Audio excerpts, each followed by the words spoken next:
I want to talk about money.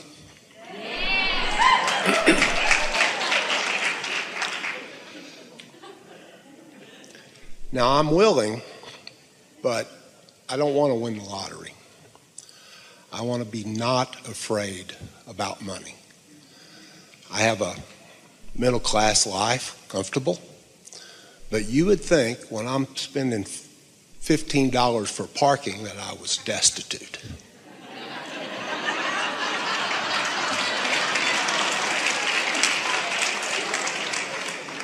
And there's three topics intermingled. Money, self-worth, and spirituality. Yesterday, what I heard, I don't know if it's what was said, but what I heard... Doesn't matter what was said, it only matters what you heard. ...was talking about sexuality. And it's like, you can't be spiritual and sexually active. That was the beginning premise, but that's not the way it is, yeah. Right. So for me, it's like, you can't be spiritual and have money. A lot of people feel that way. Now, that does not appear to be your problem.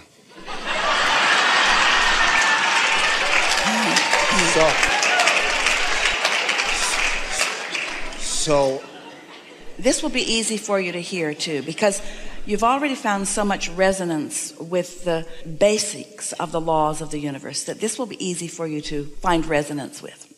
You've heard us say so many times that you were source energy and that a part of you came here into this body. And then you hear us say that this is the leading edge. This is the leading edge of all of this. This isn't the proving ground, this physical world. It isn't the trial ground. It isn't what so many in a state of confusion have made it out to be. This is the environment where vibrations turn to thoughts and thoughts turn to things that can be interpreted through the physical senses. And so this is the result of all of this spirituality. This is the result of all of this source energy. All of this abundance is the result of all of this energy that is allowed or created or at the root of this abundance. And so sometimes people worry that if they are involved in something that earns money, that they may not be spiritual because they want to associate struggle and sacrifice with spirituality. And that is the biggest flawed premise that they begin with, because there is no shortage consciousness in source. Source is extending abundance and abundant vibrations and abundant thoughts to everyone. It's like raining down on all of you. But many have a resistant sort of shield up because they have that flawed premise. And so you just have to sort of prove it to yourself. Yes? You said the word sacrifice yesterday, and you just mentioned it again.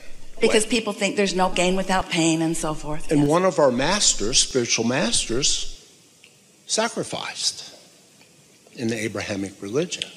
And I think that's where I'm tied up in.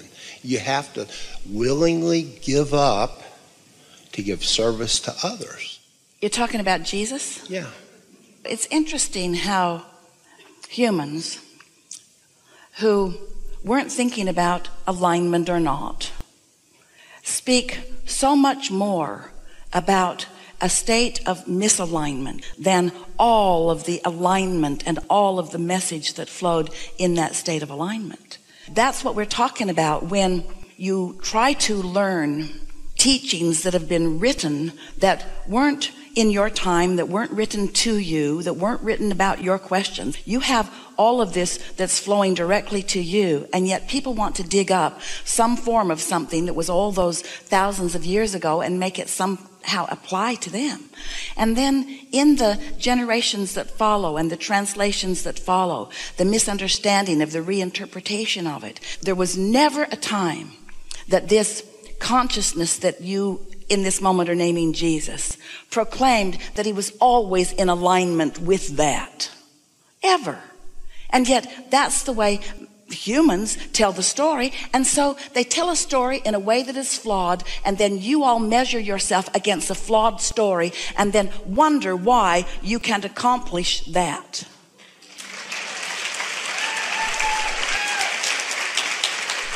Words do not teach, and source energy does not stop flowing. with one teacher. There's another teacher and another teacher and another teacher and another teacher. And all of you have access to this love and clarity and enlightenment that's being offered to you at all times, you see. And so it's such a nice thing when you allow yourself a quieting of your mind, which puts to rest for a moment beliefs that aren't serving you and allows you a personal connection to this loving, glorious consciousness of Source, where you discover your own worthiness, your own value, your own connection with all that is good. Humans have discovered, and they continue to perpetuate it with each other, this real flaw in their thinking is a shortage consciousness that says there's only so much prosperity to go around. They think incorrectly that it's a finite amount. And then they squabble over how much you get and how much you get. And if you get it, then I can't get it. Not understanding that this evolution of abundance expands proportionately to the asking. So the more who are suffering in not enough abundance, the more abundance is created, because it is true. When you ask whoever you are, it is given.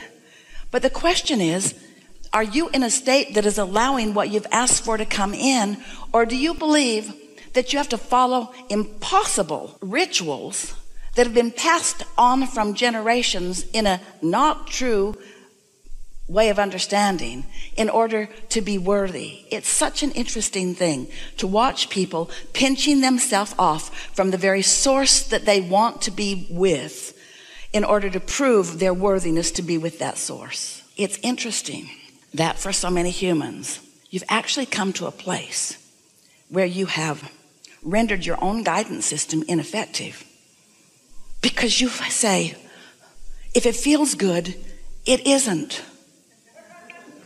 And if it feels like sacrifice, it's good. And we say, uh-oh. Because your inner being is offering you love, and you say, I must be doing something wrong. This feels too good. And when you're suffering, you say, see, God, I'm following your work. And that was never what was being offered. And if you could speak to Jesus directly, and you are,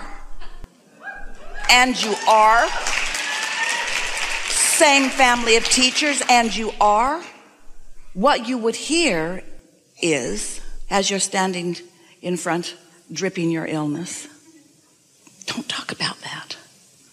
Go forth and tell no one. Don't keep active within you something that is blocking the wellness that is potentially within you. As you now know what you know, you can receive clarity about all of those things that are confusing. Can't you feel someone who's tuned in to source energy? And can't you feel someone who's in the receptive mode of defensiveness? Isn't hate obvious to see? And isn't love obvious to see? How can a belief that you've picked up along your physical trail cause you to deny your own experience? Well, that's what we've been talking about all these hours that we've been together. Words don't teach. And the only way you're going to know is to find some way of disengaging from those beliefs that are in your way. And not everything you believe is in your way. You believe a lot of things that are beneficial to you. There is so much in religious teachings that is right on. But you, once you connect on a regular basis, would be able to read those texts and feel the resonance of what Source knows to be and what man has made up from his defensive and protective state.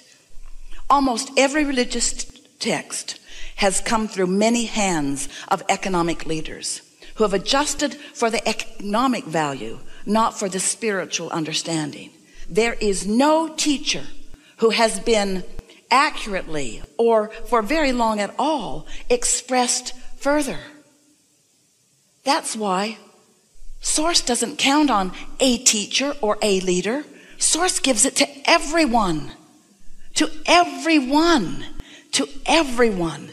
unlimited abundance and knowledge and well-being and source energy and flow. It's not just funneled through a few who might get up in a bad mood and say something entirely different from what source said. We've been talking about that already, you see. Helpful?